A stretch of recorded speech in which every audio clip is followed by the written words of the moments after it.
Assalamualaikum warahmatollahi wabarakatuh. Good evening, guys. Today I want to tell you how to make tteokbokki. Ingredients are tteokbokki sauce, hot water, and wijen seed.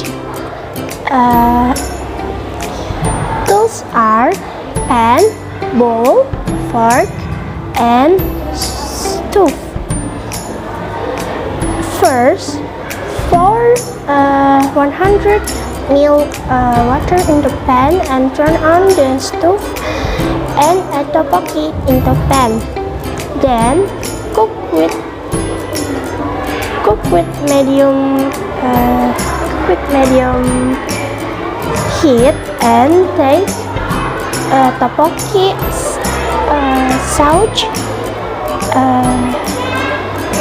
Next, mix the tteokbokki and stir. Finally, pour tteokbokki into bowl and add the wijen seed. Your tteokbokki ready to eat. Assalamualaikum warahmatullahi wabarakatuh.